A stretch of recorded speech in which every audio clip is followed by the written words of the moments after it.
Gracias por quedarse con nosotros en Temi. Por supuesto, la Biblia dice que desde los días de Juan el Bautista, el reino de los cielos sufre violencia y los violentos lo arrebatan. Muy poca gente entiende esa escritura y la dejan fuera. Tenemos el privilegio para albergar una de esas personalidades, una dispensación en el Evangelio de nuestro Señor Jesucristo en este tiempo final.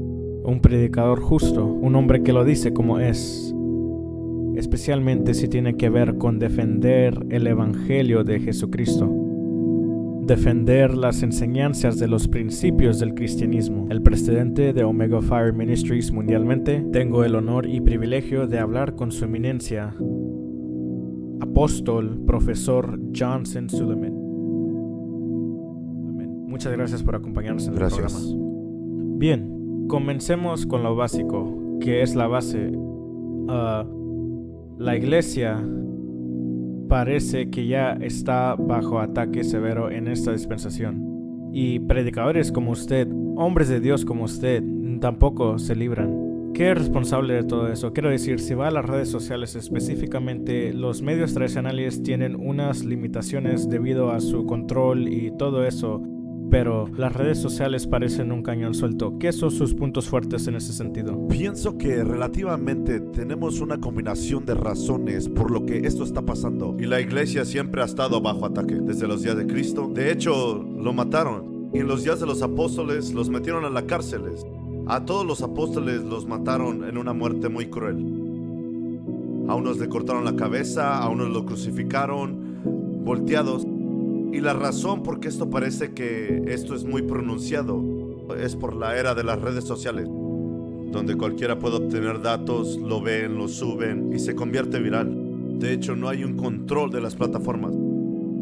Pero creo que es una combinación de 4 factores mayores, si me preguntas. Número 1 es una combinación del espíritu del fin. La Biblia dice en 1 Timoteo 4, verso 1, que mucha gente se darán a espíritus engañadores. Y hay mucha gente que son herramientas en las manos del diablo. Son herramientas buscando cómo causar problemas, cómo crear problemas y causar divisiones en la iglesia. Número 2, creo que es un problema de lógica. Tenemos mucha gente queriendo explicar las cosas espirituales lógicamente. Hay mucha gente que dice, ¿por qué estás pagando el diezmo? ¿Por qué pagas el diezmo? Si no quieres pagar el diezmo, quédatelo. Nadie está poniendo un arma en tu cabeza para que des el diezmo. Pero la gente te habla mucho del diezmo. Y de hecho, el diezmo no es un tema que yo hablo. No hablo del diezmo. La gente solamente paga el diezmo por lo que me ven hacer en sus vidas. Y la razón por qué ese tema, el tema del diezmo en las redes sociales, no puede afectar a la iglesia, porque la gente hace lo que hace por el impacto que tuvieron en sus vidas. Todo lo que Dios dice que no haga se vuelve en un tema de contención. Del árbol del bien y el mal, de eso no comerás, pero eso es lo que el hombre quiere. Cásate con solo una mujer. ¿Por qué te quieres casar con más de una mujer? Siempre cuestionan lo que Dios dice. Entonces es una cosa normal. Es un tema controversial. Número 3, es un problema de iglesia, de la gente que creció en la iglesia. Están hartos de la iglesia. Muchos de ellos fueron pioneros de la iglesia y están hartos de la iglesia. De hecho, vieron cosas que no están bien en la iglesia y ahora están tratando de usar la lógica para explicar cosas espirituales.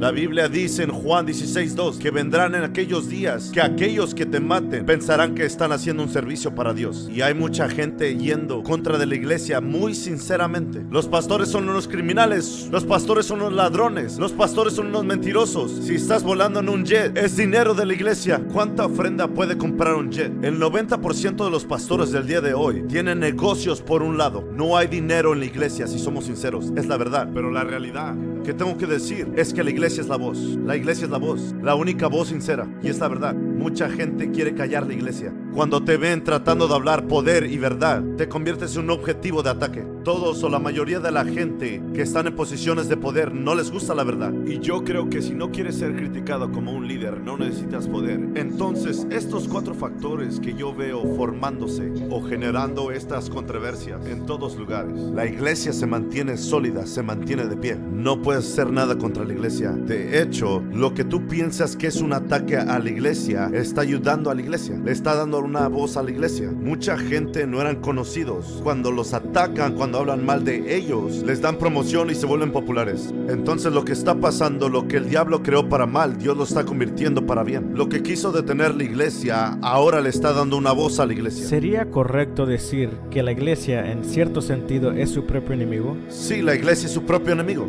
El presidente anterior de la Asociación Cristiana de Nigeria, él dijo algo. Cuando se estaba convirtiendo en presidente, su mayor oponente o oposición era la iglesia. Es la verdad. El enemigo de un doctor es un doctor. El enemigo de un banquero es un banquero. El enemigo de un periodista es un periodista. Tus enemigos solamente vendrán entre los tuyos. El enemigo de un banquero no va a ser un mecánico. Va a ser alguien que es un banquero, que no quiere que se levante. Entonces la iglesia es su propio enemigo. Número uno, hay mucha envidia. Y la verdad que tienes que entender, todos tienen un tiempo. Lo que Dios creó, lo creó en la plataforma de tiempo.